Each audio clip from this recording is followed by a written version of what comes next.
é uma promoção da Faculdade Senai de Tecnologia Gráfica em suas atividades acadêmicas. O tema de hoje, palestra de Dona Nanette Blitz-Koenig. Eu vou ler uma apresentação.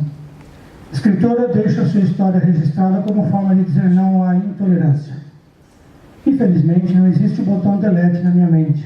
Gostaria de apagar o que vivi e vi, e especialmente a sensação de sofrimento.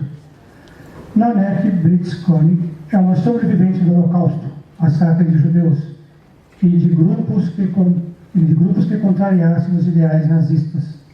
Ela nasceu no dia 6 de abril de 1929 em Amsterdã, capital da Holanda. Sua vida mudou para sempre a partir do dia 10 de maio de 1940, quando as tropas de Hitler invadiram a Holanda e também lá implantaram um programa de destruição de todas as comunidades judaicas. Declarar-se como judeu era assinar a própria sentença de morte. Excluídos da sociedade, os judeus eram levados a campos de concentração de extermínio. O maior deles ficava em Auschwitz, na Polônia, onde mais de 1 milhão de pessoas foram exterminadas. Milênios de ódio e discriminação culminaram no Holocausto. A perseguição ao grupo étnico de judeus semitas fazia parte da ideologia política do Führer. Considerados raça inferior, tiveram seus bens confiscados, foram impedidos de frequentar escolas, de utilizarem transporte público e, devido às perseguições, passaram a viver em esconderijos numa sensação de constante perigo. Em 1943, aos 14 anos de idade, Nanette foi levada a um desses campos de concentração em Bergen-Belsen e relata de forma comovente como foi a sua luta diária pela sobrevivência. Lá, ela encontrou sua amiga de escola, já conhecida Anne Frank, outra porta-voz dos absurdos cometidos pelo governo de Hitler. Infelizmente, Anne não teve a mesma sorte de Nanette, adoeceu e morreu antes do fim da guerra. No seu livro Eu Sobrevivi ao Holocausto, Nanette desabafa: meu período em Bergen-Belsen, eu assisti milhares de pessoas morrerem, inclusive meu pai, sempre perguntando a mim mesma se eu seria a próxima. No entanto, eu ainda estava aqui. Koenig, 2015. Mas seu sofrimento estava chegando ao fim. O exército alemão estava perdendo a guerra e, aos poucos, os aliados foram libertando os prisioneiros que ainda restavam nos campos de concentração nazistas. No dia 27 de janeiro de 1945, tropas soviéticas liberaram o campo de concentração de extermínio de Auschwitz. Somente após a libertação dos prisioneiros, o mundo tomou conhecimento das atrocidades nazistas. Essa data foi instituída pela Assembleia das Nações Unidas, ONU, como Dia Internacional em memória das vítimas do Holocausto.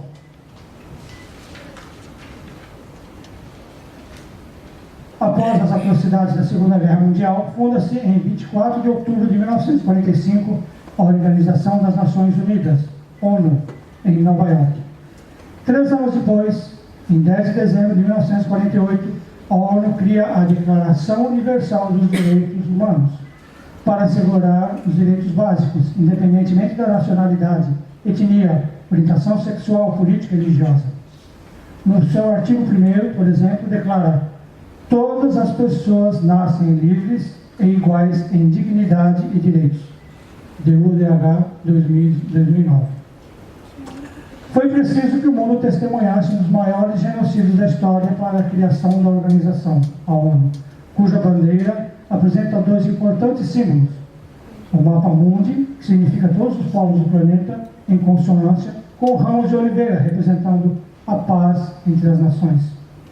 A Corte Internacional foi outro segmento criado pela ONU para rejeitar todas as formas de racismo, violência e antissemitismo.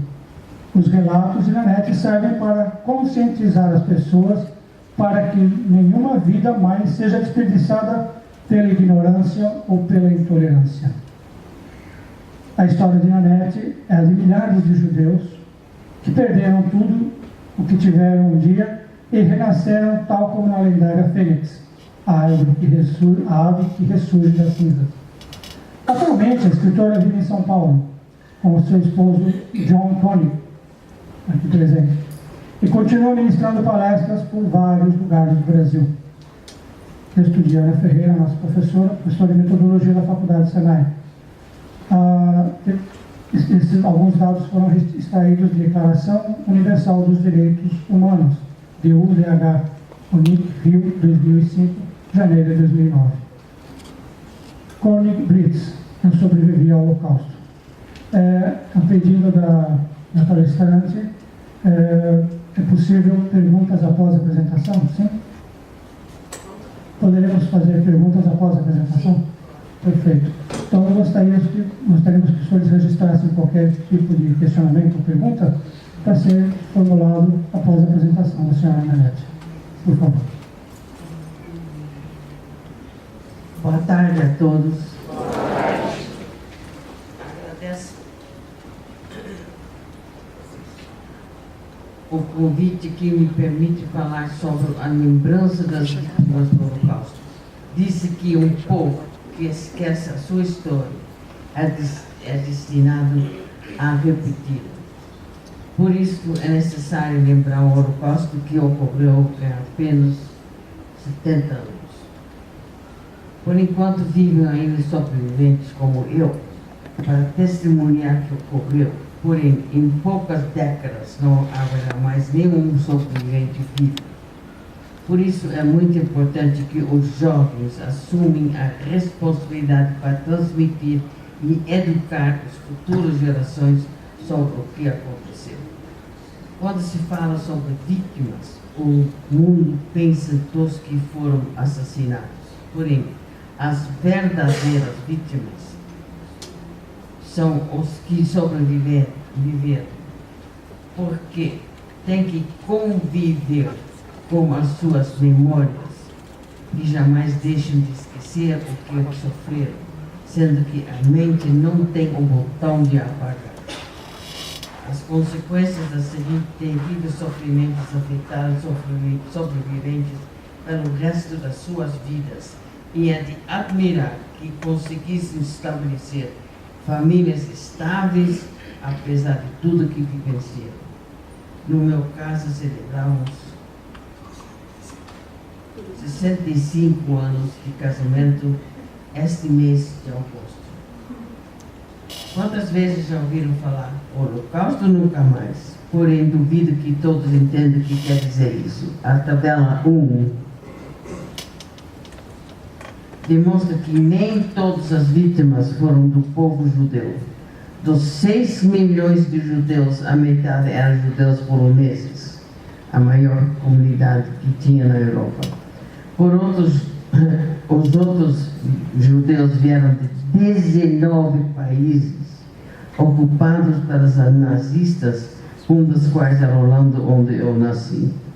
As raízes do Holocausto começaram depois da Primeira Guerra Mundial, quando a Alemanha era obrigada a pagar reparações aos vencedores, que era inviável. Um quarto da população era desempregado, a inflação era galopante, tanto assim que precisava um caminho para levar o dinheiro para fazer compras. Essas condições facilitaram a ascensão do partido nazista. Tentaram um golpe de nazismo em 1924, quando Hitler foi preso, quando escreveu A Minha Luta, que foi publicado em 1926.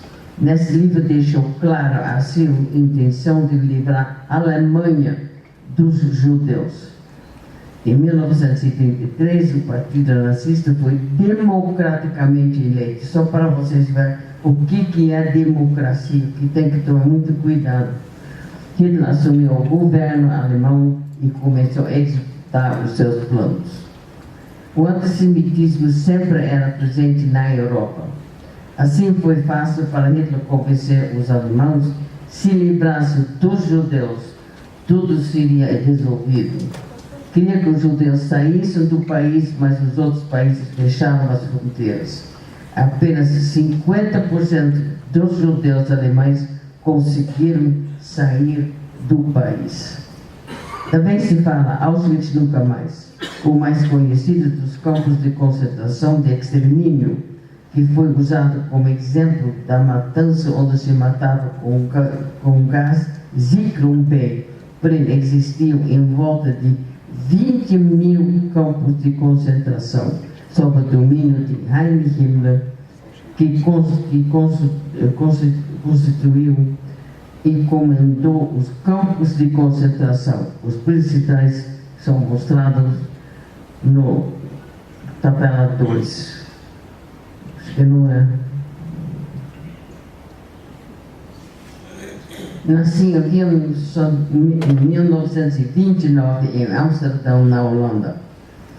Tive 2 irmãos e era filha do meio. Meu pai trabalhava no Banco de Amsterdão e tinha de pedir sua própria demissão em 1941, porque como judeu não podia mais exercer sua profissão como todos os outros profissionais. Minha mãe era do lar, mas antes de casar trabalhou 8 anos como secretária na Inglaterra. O irmão mais jovem morreu em 1936. Teve uma infância normal e feliz. 2 vezes visitamos a família da minha mãe, que morava em Londres, na Inglaterra, para a ceia de Páscoa. Várias vezes fomos de férias na Suíça, de trem ou mais tarde de carro. Frequentei uma boa escola pública e fazia muito esporte. Tudo isso acabou quando as tropas alemãs invadiram e ocuparam a Holanda em 10 de maio de 1940, sem declaração de guerra, e 5 dias depois a Holanda capitulou. Uma medida atrás do outro contra os judeus foi tomada e transmitida através do Conselho Judaico à comunidade. Esse conselho cumpriu um papel polêmico durante a duração da perseguição e existiu por todos os países ocupados.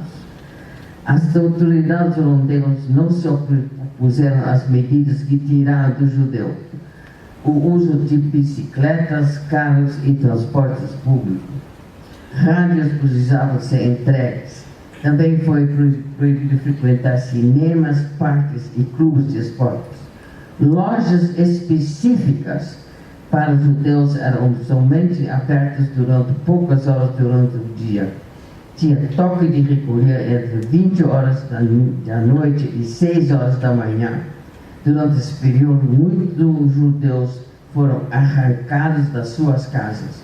Fomos obrigados a depositar todos os bens num banco confiscado dos próprios judeus, com a intenção de dar a impressão no exterior que os nazistas tinham interesse de cuidar dos bens dos judeus, que não respondia à verdade.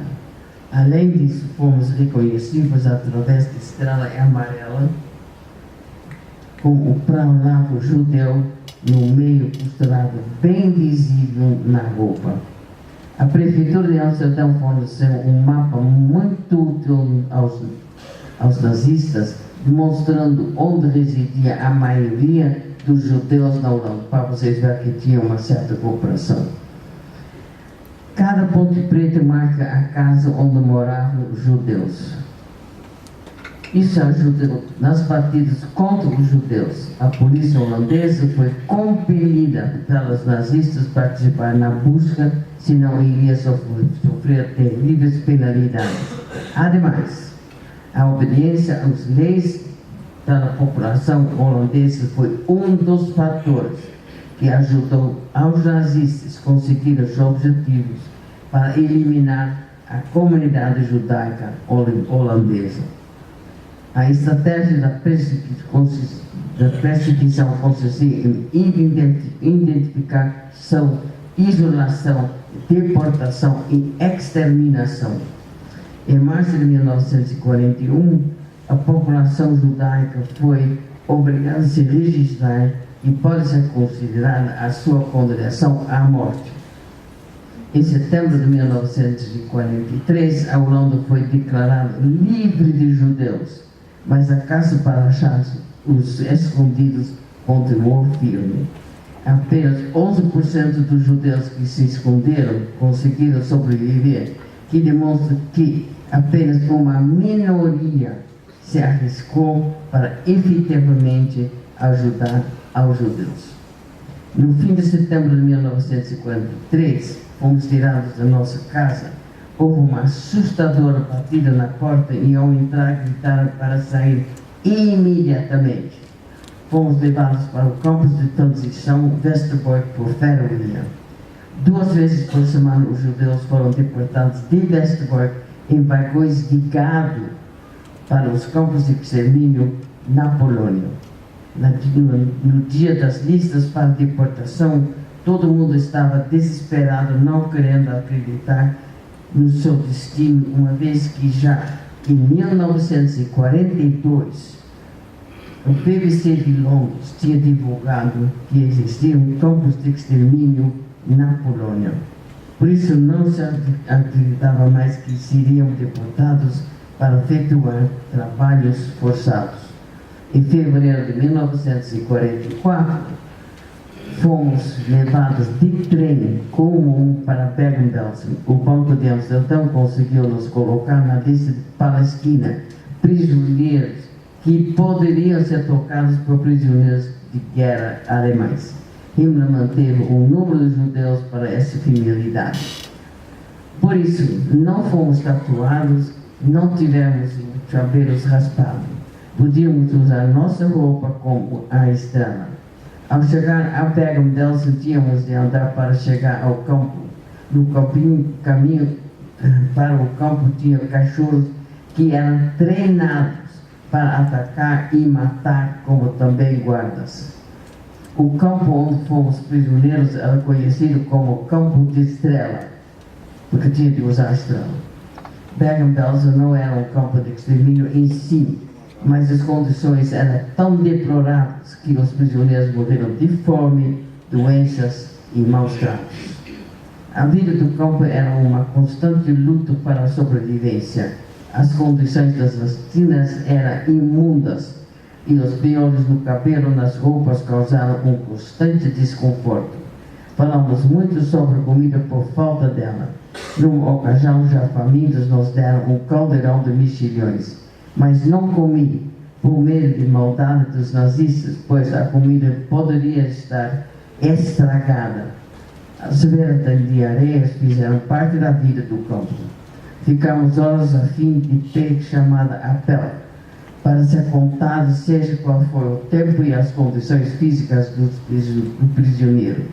Uma vez durante um apel enfrentei Josef Kramer, o comandante do campo, conhecido como Peste de Belsen, considerado um dos nazistas mais cruéis, mas por sorte não aconteceu o pior. Josef Kramer dizia: quanto mais judeus mortos que me tragam, melhor para mim. Tinha medo dos cachorros treinados para atacar outra vez. No fim da guerra, foi tirado do filho para buscar água. O guarda apontou sua arma em mim, mas de repente resolveu atirar no ar. Meu pai morreu em Bergen-Belsen no fim de novembro de 1944, aos 47 anos. Em seguida, no dia 4 de dezembro, meu irmão de 17 anos foi deportado para o campo de Oranienburg, onde provavelmente foi morto assim que chegou. Minha mãe foi deportada um dia depois de partida de meu irmão para o campo de concentração Pender, onde ela trabalhou em péssimas condições numa fábrica localizada numa mina de sal 700 metros abaixo do solo, onde eram fabricadas peças para aviões. Em abril de 1945, ela foi levada com mais de 2.000 mulheres num trem sem destino, que andou 12 dias antes de ser liberada. Porém, minha mãe morreu 5 dias depois da partida. Soube desses detalhes através de um amigo que foi à Suécia e encontrou 2 senhoras que estavam no mesmo trem que minha mãe. A partir de 5 de dezembro de 1944, fiquei sem família em Bergen-Belsen até a chegada das tropas britânicas no 15 de abril de 1945. Era mais morto do que viva pesando um pouco mais que 30 quilos. Logo depois foi transferido para um ex-quartel dos alemães, onde atuava uma escola de tanques de guerra, perto do campo de concentração. Lá ainda trabalhei na cozinha por uma semana e sofri queimaduras na minha perna e depois adoeci com tifo e entrando numa coma seguida de prurite e tuberculose. No primeiro hospital, um oficial de alto escalão veio para ver quem era a inglesa. Eu não era inglesa, não. Eu era holandesa. Que tinha sobrevivida e recomendou aplicar sulfa nas feridas da queimadura que salvou a minha perna. Poucos dias depois da entrada dos ingleses, um major de exército veio para fazer um levantamento do campo.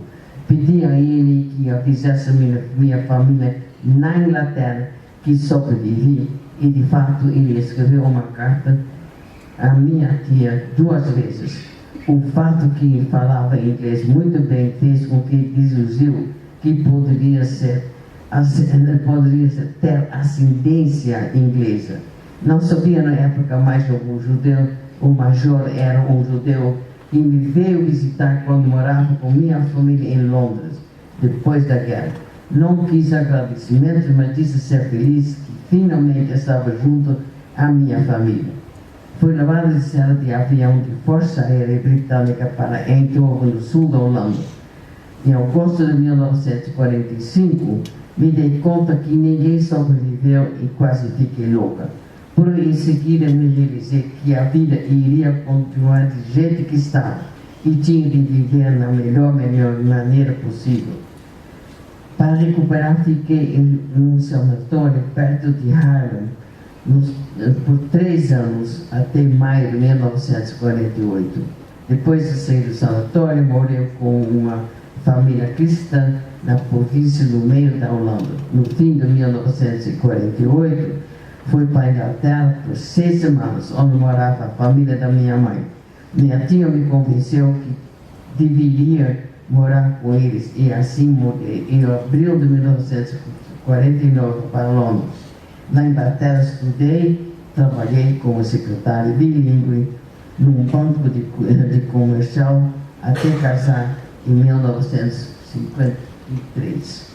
Encontrei meu futuro marido em 1951, uma reunião sionista organizada por uma irmã de um amigo cujo pai médico morava em Londres. O amigo estava no mesmo sanatório que eu, na Holanda. Nosso namoro foi através de cartas, porque quando o reencontrei, por acaso, uma semana depois, fiquei sabendo que ele já tinha passagem para se juntar aos seus tios no Brasil. Saímos apenas durante 6 semanas antes de partir dele. Ele voltou para a Inglaterra em 1953, quando nos casamos e voltamos juntos no Brasil.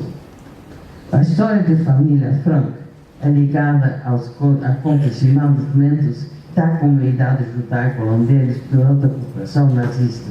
A família Frank era um caso à parte, porque além de tempo para preparar o esconderijo, Otto Frank tinha meios para se manter e sua família quando excluída, e ainda grande privilégio de poder contar com as pessoas que trabalhavam na sua firma, dispostas a ajudá-lo. A maioria dos judeus não tinha possibilidade para se esconder, muitas vezes por falta de um relacionamento fora da comunidade e meios de se financiar, lembrando que a duração da guerra era uma incógnita. Ademais, em alguns casos, tinha dependentes que não poderiam ser abandonados. Durante o tempo de esconderijo, as notas de 100 florins foram canceladas. Uma situação complicada para quem se escondeu, porque não poderia ir ao banco. Algumas famílias ficaram com os escondidos dispostos a receber depois da guerra. Outros entregaram os judeus aos nazistas por falta de pagamento. Os professores e servidores públicos judaicos foram demitidos em novembro de 1940. Em 1941, os diretores das escolas foram obrigados a declarar o número de estudantes judaicos presentes, que levou à constituição de 25 escolas, especificamente para estudantes judaicos, sem nenhum alarde, como fosse perfeitamente normal que os estudantes judaicos não poderiam mais frequentar escolas públicas.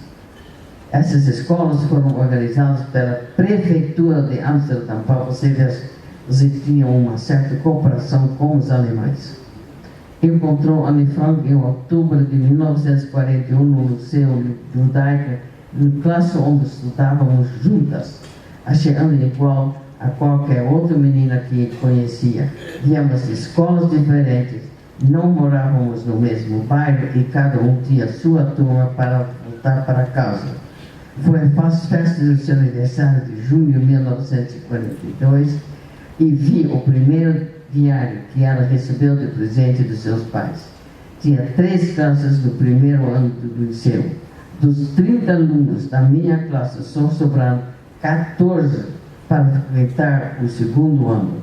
O liceu funcionou até setembro de 1943. Margot, a irmã de Anne, foi convocada para comparecer para trabalho esforçado em julho de 1942, que antecipou a ida para o esconderijo da família Frank. Espalhou-se o boato que foram para a Suíça. O campo de concentração de Bergen-Belsen era dividido em vários campos diferentes. Reconheci Anne reduzida a um mero esqueleto através de um cerco de arame farpado em janeiro de 1945, quando eu estava no campo pequeno de mulheres que se encontrava ao lado do campo grande para mulheres. Em fevereiro, o arame farpado foi removido entre os 2 campos, formando um só campo para mulheres. Sabendo que ela poderia se encontrar no mesmo campo que eu, fui procurá-la e achei Margot e Ana.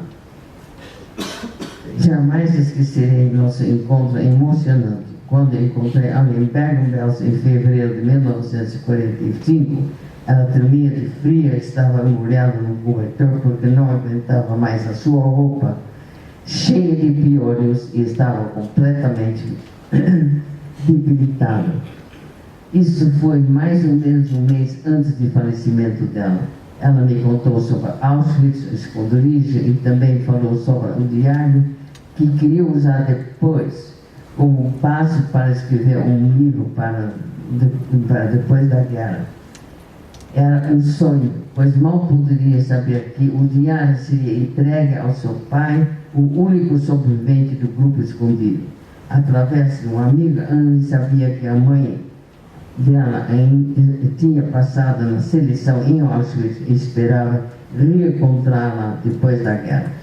Em outubro de 1945, recebi uma carta do Otto Frank que queria saber se poderia receber visitas no sanatório, onde estava me recuperando de tuberculose contraída no campo. Respondi que visitas eram permitidas e que no meu lado estava um moço que foi deportado de Westerbork para Birkenau, junto com sua esposa e suas filhas, inclusive que ela havia contado para as meninas em Bergen-Belsen que a sua mãe tinha sobrevivido à seleção que as animou. Nessa ocasião, Otto me disse que queria publicar o diário da sua filha e mal poderia imaginar a fama que esse livro iria obter depois. A residência representava somente 1% da população, mas havia um grupo cujo número é desconhecido de holandeses, que de fato ajudou a esconder alguns judeus.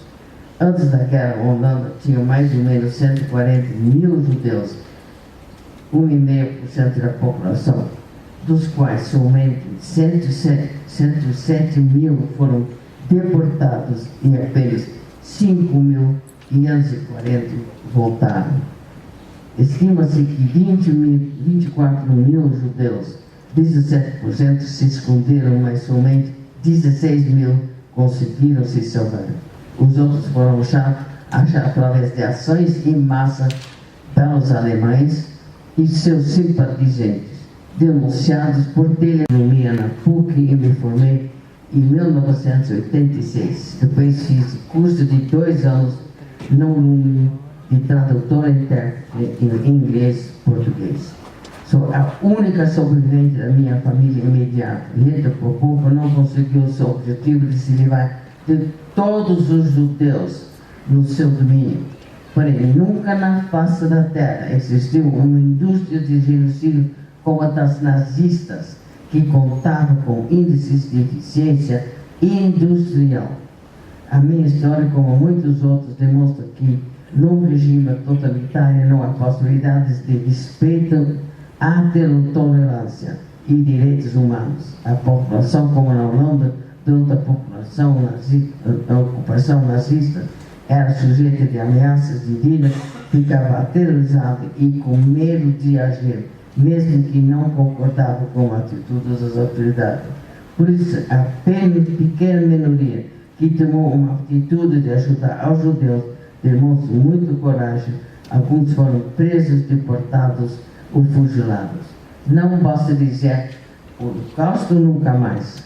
Temos de assumir a nossa cota de responsabilidade, elegendo políticos que estejam compromissados com a democracia e com os direitos humanos, mas também deveremos assumir no nosso dia a dia uma postura de respeito e tolerância. Ainda mais, com a infiltração dos terroristas extremistas na Europa, a situação caótica do Oriente Médio, temos de ficar constantemente alerta, pois um tipo de holocausto pode ainda acontecer de novo se não nos prevenirmos em tempo. Deveremos ser conscientes das circunstâncias econômicas e sociais que foram as principais causas do holocausto e reconhecer os sinais de perigo antes que seja tarde demais para agir. O preço de liberdade é a constante vigilância. Obrigado.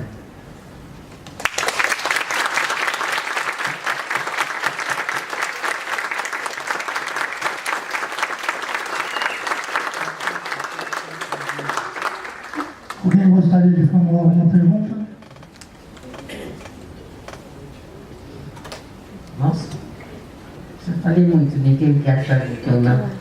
Tenho uma.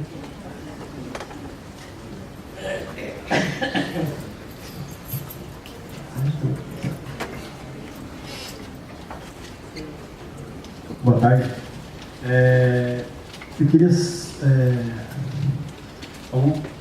umas palavras suas referente a essa onda que a gente está tendo de autoritarismo e de sei lá, do fanatismo político.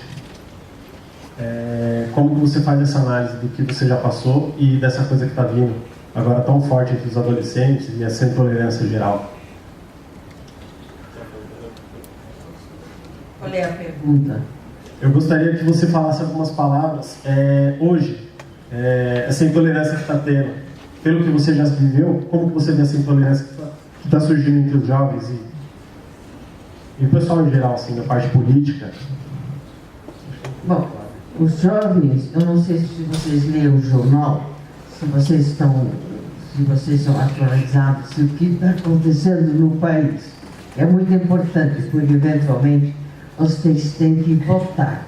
E vocês, se não são atualizados, é difícil votar, né? Porque vocês não têm a menor ideia de quem vai assumir. E vocês têm que saber quem iria assumir, se for o caso. Eu não sei se vocês leem o jornal, se vocês se interessam, mas tem que ter um interesse, porque senão vocês vão votar em qualquer um que realmente vocês nem sabem quem é, o que vai fazer, e aí nosso país não vai para frente nunca. Mais alguém?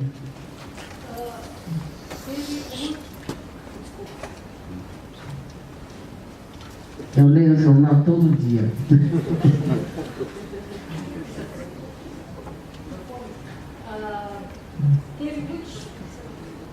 Teve muitos nazistas que foram presos, né? Inclusive condenados no tribunal de Nuremberg. Mas muitos vieram para a América, principalmente para a América do Sul. isto, como vocês, que são a senhora, que é uma grande sobrevivente desse holocausto, ficaram, vocês tiveram algum movimento para tentar combater esses nazistas que até hoje estão espalhados? É um perigo. É um perigo. Agora, não sei se eles têm influência aqui no Brasil. Isso não tem? Assim, existem grupos que se fazem, não são nazistas totalmente assumidos, mas existem. Eu pude verificar no país, no Chile, por exemplo, cultos ao nazismo, né? Então é espalhado, principalmente pela Argentina, pelo Chile e com certeza no Brasil. Isso tem algum movimento dos que sofreram para combater essa radicalização? Olha, eu tenho confiança na comunidade judaica, que é muito bem organizada, que sabe o que está acontecendo. E com certeza, espera eu, tem um meio de se defender. Que eles sabem o que está acontecendo, com certeza tomam as suas medidas necessárias para que nada aconteça. Espera eu, não sei, mas espera eu. A comunidade judaica é muito bem informada, eles sabem o que fazem e são organizados. Mais alguém? Boa tarde. Nós escutamos falar muito sobre Auschwitz, mas em alguns estudos que eu fiz, eu vi falar também que Birkenau era um dos piores campos, porém foi um dos que poucas coisas restaram quando os aliados chegaram. Eu fui para Bergen-Belsen, que também, os campos todos eram um perigo, né? Porque para os alemães nenhum judeu iria sobreviver para poder contar a história, né? Porque não interessava a eles que alguém contasse realmente como eles agiram. Eu sobrevivi e ainda bem para poder contar que do jeito que eles agiram. Hoje, não, lógico, né? Eles não querem saber, porque não é, vamos dizer, não é muito recomendado. Mas tem que saber se, como um país, como a Alemanha, que eram educados, né, poderia ter feito o que eles fizeram. É um perigo mesmo. Por isso, eu espero que os jovens são muito bem, que sabem o que está acontecendo nesse país, que leiam o jornal e sabem quem é que pode assumir o poder aqui no Brasil. Duvido. Eu acho que os jovens não se interessam, que é um grande perigo que nós enfrentamos aqui no Brasil. Eu leio o jornal todo dia, eu acompanho a política, que é muito importante, porque justamente essas que não se interessam para políticos, e é um perigo muito grande. Então, realmente, isso é um medo que eu tenho, que os jovens não são interessados na política do Brasil, que deveriam ser. Mais alguém? Aqui.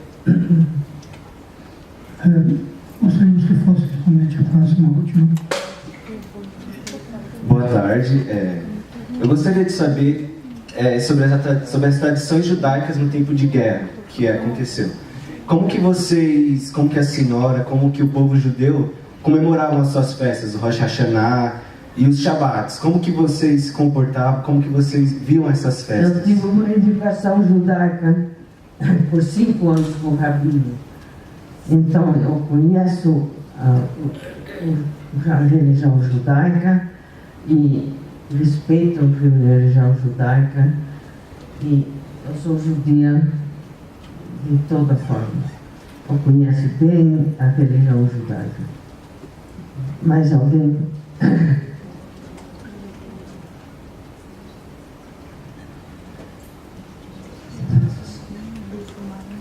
Bem, queremos agradecer a senhora Manete por esse momento de esclarecimento. Foi uma lição muito importante para a gente entender as questões da intolerância. Nós sabemos muito bem que a polarização está aflora. Nós estamos vendo aí a tolerância em todos os níveis. E acho que tudo isso dá para entender que não é esse o caminho, que não é o caminho de definir um único pensamento, principalmente os mais radicais, que esses possam ser os destinos, os caminhos que nós estejamos escolhendo para nós. É um momento bastante oportuno essa nossa conversa e ouvir essas palavras da senhora Eminente. Representando a Faculdade Senai de Tecnologia Gráfica, eu gostaria de pedir à professora Maristela Giacomo Querubim que entregasse uma homenagem à senhora Nanete, representando a a comunidade de alunos, a comunidade acadêmica, todos os convidados, em um profundo e sincero agradecimento por seu comparecimento, por sua dedicação em sacrificar um sábado aqui conosco. Foi uma lição de vida muito importante que nós tivemos. Muito obrigado. Obrigada.